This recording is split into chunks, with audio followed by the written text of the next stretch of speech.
एक बार बुद्ध अपने भिक्षु के साथ भिक्षाटन के लिए किसी गांव की तरफ जा रहे थे। तभी अचानक बुद्ध के पैरों में कांटा लग गया। कांटा इतना तीक्ष्ण था कि चुभते ही रक्त की धार निकलने लगी। बुद्ध के भिक्षु ने रक्त को रोकने के लिए एक कपड़ा फाड़ डचकर बुद्ध के पैर पर बांध दिया। इस घटना को कुछ लोग देख रहे थे जो कि बुद्ध से ईर्ष्या करते थे। उन्होंने बुद्ध से कहा कि हमें तो तुम्हें परम ज्ञानी समझते थे, लेकिन दर्द को तुम भी सहन नहीं कर सकते हो। तुम पाखंडी हो और ये हमने सिद्ध कर दिया है। ये कांटे हमने ही बिछाए हैं। इस गांव में तुम्हारा स्वागत नहीं, तिरस्कार होगा। इस गांव में तुमको कोई भिक्षा नहीं मिलेगी। बुद्ध ने उन लोगों से अनुरोध किया कि कृपया करके मुझे इस गांव से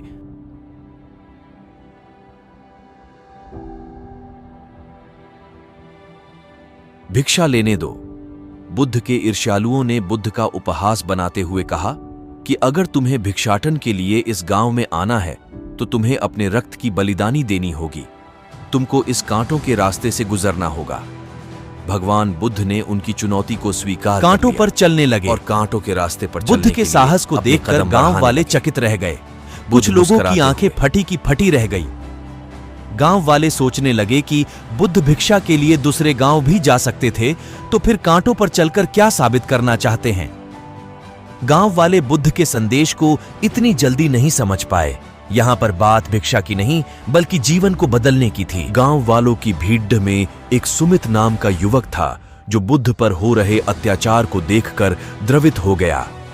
सुमित दौड़ कर गया और बुद्ध के पैरों के सामने से कांटे को हटाने लगा। बुद्ध के ईर्ष्यालु सुमित को रोकने लगे और गांव से दाना पानी न देने की धमकी देने लगे। सुमित ने किसी की न सुनी और कांटों को हटाते हुए बोला, हे भगवान, आप इन मुट्ठी भर लोगों के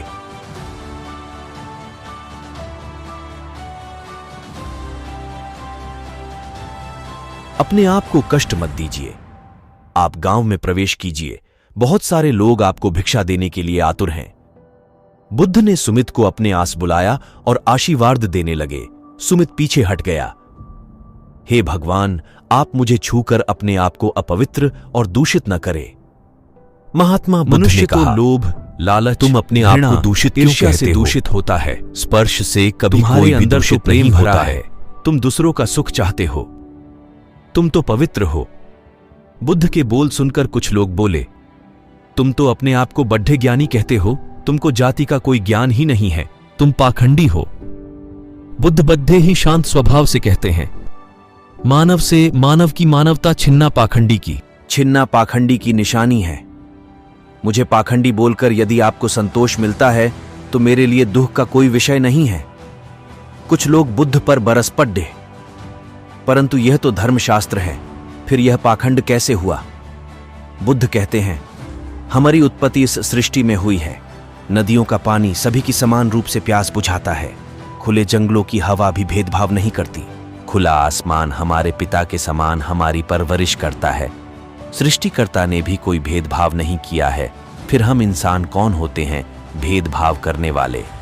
मानव मानव में भेद करके अपने संबंधों को बिगाड़ डालता है। बुद्ध के वचन के बाद कुछ लोग कहते हैं, अगर आप इतना ही कहते हैं तो सुमित को अपना भिक्षु क्यों नहीं बना लेते हैं? बुद्ध ने कहा कि अच्छा सुझाव है। अगर सुमित तुम चाहते हो तो तुम मेरा भिक्षु बन सकते हो। बुद्ध के आमंत्रण पर सुमित पहला नीच जाति का बौद्ध भिक्षु बनता है। इस पूरे विवरण में केवल सुमित का जीवन बदला, शेष सभी लोगों का जीवन रूपांतरित हुआ।